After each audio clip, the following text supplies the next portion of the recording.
ಟೈಮಲ್ಲಿ ಬೇರೆಯವರಿಗೆಲ್ಲ ಇನ್ವೈಟ್ ಮಾಡಿದ್ದೀವಿ.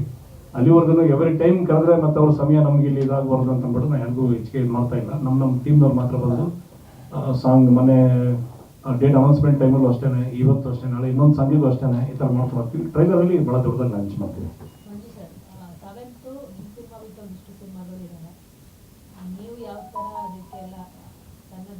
ಇದು ಹೆಂಗೆ ಅಂದರೆ ಮೇಡಮ್, ಇದು ನಾವು ಬೆಳಗ್ಗೆನೇ ಅಭಿನಯ ರೋಡಲ್ಲಿ ಯಾರಿರಲ್ಲ ಜೋರಾಗಿ ಹೋಗೋಣ ಅಂತ ಹೊರಟಿರ್ತೀವಿ.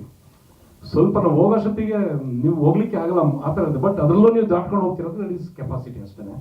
ನಮ್ಮ ಚಿತ್ರ ಚೆನ್ನಾಗಿದೆ, ಚೆನ್ನಾಗಿ ಮೂಡ್ ಬಂದಿದೆ, ಕ್ವಾಲಿಟಿ ಎಲ್ಲ ಕಂಟೆಂಟ್ ಎಲ್ಲ ಚೆನ್ನಾಗಿದೆ ಅಂತ ಡೆಫಿನೆಟ್ ಆಗಿ ನಾನು ಮೂವ್ ಆಗ್ತೀನಿ ಅನ್ನೋ ಕಾನ್ಫಿಡೆನ್ಸ್ ಇದೆ. ಕಾನ್ಫಿಡೆನ್ಸೇ ಉಳಿಸ್ಕೊಳ್ಳೋ ಚಿತ್ರ ಅಂತ. ಯಾಕಂದರೆ ಪ್ರತಿ ವಾರನೂ 20 ರಿಂದ 22 ಪಿಕ್ಚರ್ ಬರುತ್ತೆ ವಿತ್ ಆಲ್ ಲ್ಯಾಂಗ್ವೇಜಸ್. ಯಾವತ್ತು ಬರಲ್ಲ ಸಿನಿಮಾ ಅಂತ ನೋಡ್ತಾ ಕೂತ್ಕೊಂಡ್ರೆ ನೀವು ಈ ಜನ್ಮಕ್ಕೆ ರಿಲೀಸ್ ಮಾಡ್ಲಿಕ್ಕೆ ಆಗೋದಿಲ್ಲ. ನಾವು ಎಲ್ಲಿರ್ತಾರೆ ಗೊತ್ತಿಲ್ಲ. ಸಿನಿಮಾ ನಾನು ಅನೌನ್ಸ್ ಮಾಡಿದಾಗ ಒಂದಿತ್ತು, ಆಮೇಲೆ 2 ಆಯಿತು, 3 ಆಯಿತು, 4 ಆಯಿತು, ಬರ್ತಾ ಇರುತ್ತೆ. ಏನು ಮಾಡ್ಲಿಕ್ಕಾಗಲ್ಲ, ಕಾಂಪಿಟೇಷನ್ ಇರಬೇಕು ಮಾರ್ಕೆಟ್ ಒಳಗಡೆ. ಆಮೇಲೆ theatres, number of theatres multiplex ಸಿಕ್ಕಾಬಿಟ್ಟೆ ಇದೆ. ಅವ್ರೊಬ್ಬರೇ ನನಗೆ ಒಬ್ಬನಿಗೆ ಕೊಡ್ಲಿಕ್ಕೆ ಆಗೋದಿಲ್ಲ, ಹಂಚ್ಬೇಕಲ್ಲ, ಎಲ್ಲರಿಗೂ ಆಗುತ್ತೆ ಮೇಡಮ್. ಅದು ಬಟ್ ಅದಕ್ಕೆ ಕ್ವಾಲಿಟಿ ಯಾವುದಿರುತ್ತೆ ಅವರು ನಿಜವಾಗ್ಲೂ ಉಳ್ಕೊಳ್ತಾರೆ. ಅದನ್ನೇ ನಮ್ಮದು ಕ್ವಾಲಿಟಿ ಇದೆ ಅಂತ ಅಳ್ಕೊಡ್ತೀನಿ ಹೆಮ್ಮೆಯಿಂದ. ಇನ್ನು ಮಿಕ್ಕಿದ್ದು ನೀವು ಚಿತ್ರ ನೋಡಿ ನನಗೆ ಹೇಳ್ಬೇಕಷ್ಟೇ.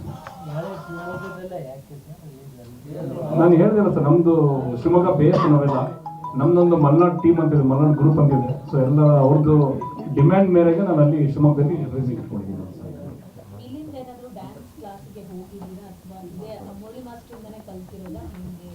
ಇಲ್ಲ ಮ್ಯಾಮ್, ನಾನು ಬೇಸಿಕಲಿ ಟ್ರೈನ್ಡ್ ಆಗಿದ್ದೆ.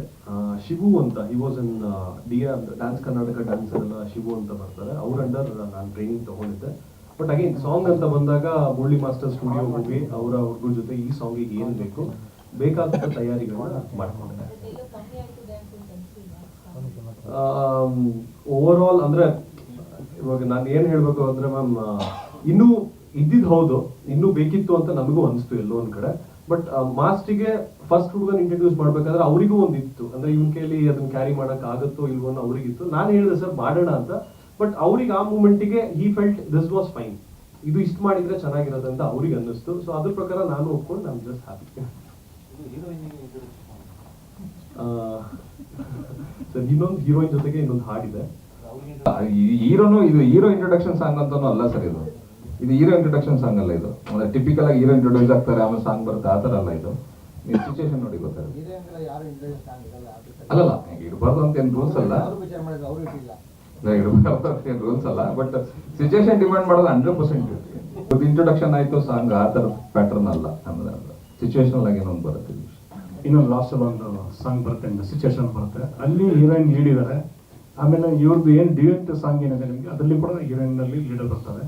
ವೆರಿ ಫಸ್ಟ್ ಇನ್ನೊಂದು ರಿಲೀಸ್ ಮಾಡಿದ್ವಿ, ಅದರಲ್ಲೂ ಕೂಡ ಹೀರೋಯಿನ್ ಇದ್ದಾರೆ. ಇದು ಒಂದರಲ್ಲಿ ಮಾತ್ರ ಹೀರೋ ಬರ್ತಾರೆ ಅಷ್ಟೇ. ಇನ್ನು ರಿಮೈನಿಂಗ್ ಎಲ್ಲದರಲ್ಲೂ ಹೀರೋಯಿನ್ ಇದ್ದಾರೆ. ಹೀರೋಯಿನ್ ಬಿಟ್ಟು ಮಾಡ್ಲಿಕ್ಕೆ ಆಗಲ್ಲ ಸರ್. ಇದನ್ನೇ ಸರ್ ಬಿಸಿನೆಸ್ಸು ನಾವು ಬಿಸಿನೆಸ್ಸನ್ನ ನಾವು ಆಗುತ್ತೆ ಅಂತ ಅನ್ಕೊಂಡು ಕಟ್ಟ ಕೂತ್ಕೊಂಡ್ರೆ ಬಿಸ್ನೆಸ್ ಆಗಲ್ಲ ಸರ್. ಈಗೆಲ್ಲ ಬೇರೆ ಥರ ಆಗಿದೆ. ಮೊದಲೆಲ್ಲ ಅಣ್ಣವ್ರ ಕಾಲದಲ್ಲಿ ಬೇರೆ ಥರ ಇತ್ತು. ಸಿನಿಮಾದಿಂದ ಡೇಟ್ಸ್ ಕೊಡ್ತಿರಂಗೆ ಬಿಸ್ನೆಸ್ ಆಗ್ತಾ ಇತ್ತು. ಬಟ್ ಇವತ್ತಿನ ಸಿಚುವೇಶನ್ನು ಪ್ರತಿಯೊಬ್ಬರು ಮನೇಲಿ ಒಬ್ಬೊಬ್ಬ ಹೀರೋ ಉಟ್ಕೊಂಡ್ಬಿಟ್ಟಿಯಾನೆ. ಈಗ ಎಲ್ಲರೂ ಅವರು ಹೀರೋಗಳೇನೆ. ಆ ಹೀರೋಗಳ ಮಧ್ಯದಲ್ಲಿ ಒಂದು ಹೀರೋ ಮಾಡಿದಾನೆ ಬಂದ್ರಪ್ಪ ಅಂತ ಕರ್ಕೊಂಬಂದು ತೋರಿಸೋದು ಚಾಲೆಂಜಿಂಗ್ ಮ್ಯಾಟರ್ ಇದನ್ನ. ಇದು ಎಲ್ಲ ಚಾನಲ್ ಏನಂದರೆ ಒಂದು ಸಕ್ಸಸ್ ಆದರೆ ಮೂವಿನ ಡೆಫಿನೆಟಾಗಿ ಬೈ ಮಾಡ್ತಾರೆ. ಸಕ್ಸಸ್ ಆಗಿಲ್ಲ ಅಂತಂದರೆ ನಾವು ಕಾಂಪ್ರಮೈಸ್ ಆಗಬೇಕಾಗತ್ತೆ. ಇದು ಇಡೀ ಇಂಡಸ್ಟ್ರಿಗೆ ಗೊತ್ತಿರೋ ಸತ್ಯ ಅದನ್ನೇ. ಇದು ನಾನು ಮೊದಲೇ ಬಿಸ್ನೆಸ್ ಮಾಡ್ಕೊತೀನಿ ಅಂದರೆ ಫಸ್ಟ್ ಒಂದು ಸಕ್ಸಸ್ ನಮಗೆ ಬೇಕು ಸಿನಿಮಾದು. ಸಕ್ಸಸ್ ಆಯ್ತು ಅಂದರೆ ಬಹುಶಃ ನೆಕ್ಸ್ಟ್ ಮೂವಿಗೆ ನಮ್ಗೆ ಸ್ವಲ್ಪ ಈಸಿ ಆಗುತ್ತೆ. ಆ ಸಕ್ಸಸ್ ಕಡೆಗೆ ನಾವು ಫೈಟ್ ಮಾಡ್ತಾ ಇದ್ದೀವಿ ಸರ್. ಸ್ವಾದಿಷ್ಟತೆಯ ಸ್ವಾದ, ತಾಜಾತನದ ಆಹ್ಲಾದ, ಉತ್ತಮ ಆರೋಗ್ಯ ಮತ್ತು ಹೆಚ್ಚಿನ ರೋಗ ನಿರೋಧಕ ಶಕ್ತಿಯ ವೃದ್ಧಿಗೆ ಈಗ ನಿಮಗೆ ಸಿಗುತ್ತಿದೆ ಉತ್ತಮ ಗುಣಮಟ್ಟದ ಪೌಷ್ಟಿಕಾಂಶ. Shri Vaidik millet health mix. ಇದು ಸಿರಿಧಾನ್ಯಗಳ ಸಂಪತ್ತು.